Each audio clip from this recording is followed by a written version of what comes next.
देखिए, एक टॉपिक है linearity property of Fourier transform.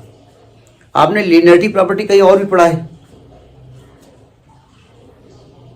पढ़ा है ना, लीनियरिटी प्रॉपर्टी लाप्लास ट्रांसफॉर्म। ठीक है, तो फोरियर में भी लीनियरिटी प्रॉपर्टी लगती है। तो लीनियरिटी प्रॉपर्टी फोरियर में भी लगेगी, फोरियर साइन में भी लगेगी, फोरियर कोसाइन में भी लगने वाली है। ठीक है, तो पहली प्रॉपर्टी हम लिखते हैं कि अगर मान लें C1 and C2 are arbitrary constants. जब मैं आर्बिट्रेरी लिखता हूं तो आधे स्टूडेंट भूल गए आर्बिट्रेरी क्या होता है। देखो, जो 2, 3, 4, 5 होते हैं ये एब्सोल्यूट कांस्टेंट होते हैं, हर जगह उसकी वैल्यू वही होती है। लेकिन ABCD ये C1 C2 C3 ये हैं, इनकी वैल्यू अलग अलग जगह अलग अलग हो सकती है। तो किसी जगह उसकी वैल्यू कांस्टेंट है, इसलिए उसको आर्बिट्रेरी कहते हैं। ठीक है, देन अगर आपको जरा ध्यान समझिएगा, अगर आपको एक फंक्शन f1x लिखा हो और C1, और एक आपका फंक्शन f2x लिखा हो और C2, इसमें मल्टीप्लाई हो, ठीक है, और इस पूरे रिजल्ट का आपको फोरियर ट्रांसफॉर्म निकालना हो। फोरियर ट्रांसफॉर्म कैसे लिखते थे हम? कैपिटल F लिखते थे ना। फोरियर ट्रांसफॉर्म निकालना हो तो हम चाहें तो हम इसको अलग अलग फोरियर कर सकते हैं। बस C1 Fourier of f1x plus C2 Fourier of f2x कर सकते हैं। बोले हम तो कर ही सकते हैं, ये तो कर ही सकते हैं, नहीं कैसे कर सकते हैं दिखना पड़ेगा ना। तो देखो ध्यान से कैसे करेंगे हम। फोरियर ऑफ f1x का अगर हमको फोरियर निकालना हो तो क्या फॉर्मूला होता है बताइए जरा। किसी भी फंक्शन का फोरियर ट्रांसफॉर्म कैसे निकाला जाता है?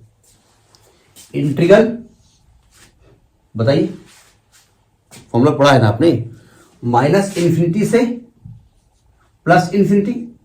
क्या लिख रहे हो वाजपेयी जी? माइनस इंफिनिटी से प्लस इंफिनिटी, और क्या होता है?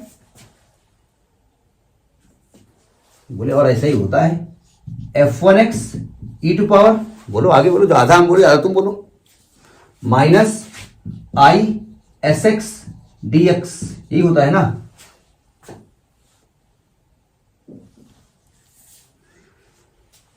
तो और अगर आपको इसी प्रकार से अगर किसी फंक्शन f2x का फोरियर निकालना हो तो क्या होगा? इंटीग्रल माइनस इंफिनिटी से plus infinity f2x e to power minus i sx dx, यही होता है ना याद हो तो फोरियर आप खोल लीजिएगा और फोरियर का जो रिजल्ट है उसको एक बार देख लीजिएगा। ठीक है, अब देखो ध्यान से, अब हम इसका फोरियर निकालना चाहते हैं, मतलब Fourier of C1 f1x plus C2 f2x का फोरियर निकालना चाहते हैं। तो रूल के मुताबिक ये क्या लिखा जाएगा? माइनस इंफिनिटी से plus infinity C1 f1x plus C2 f2x, बाहर e to power minus i sx dx लिख सकते हैं। ये पूरा फंक्शन उन्होंने यहां लिख दिया fx dx। अब इंटीग्रल की प्रॉपर्टी कहती है कि आप इसको अलग अलग इंटीग्रेट कर सकते हैं, मतलब आप इसको ऐसे लिख सकते हैं C1 इंटीग्रल माइनस इंफिनिटी से plus infinity f1x e to power minus i sx dx लिख सकते हैं, और plus C2 integral minus infinity से plus infinity f2x e to power minus i sx dx लिख सकते हैं। ये इंटीग्रल की प्रॉपर्टी होती है। तो क्या आपका ये फोरियर नहीं लिखा हुआ है f1x का? क्या ये फोरियर f2x का नहीं लिखा हुआ है? तो आ जाएगा C1 Fourier of f1x plus C2 Fourier of f2x। तो ये लीनियर प्रॉपर्टी एक हो गई फोरियर की। ठीक, नोट करिए।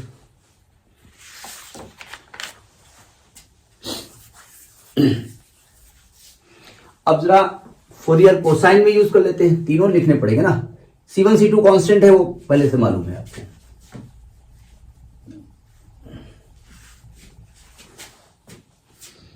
कोसाइन क्या कहता है? दूसरा फॉर्मूला क्या कहता है? ये साइन कहता है कि अगर C1 और f1x एक फंक्शन है और प्लस C2 f2x एक फंक्शन है और इन सब का फोरियर s निकालना है। ये जानते हो ना क्या लिखा है, इसका इंडिकेट कर रहा है साइन ट्रांसफॉर्म।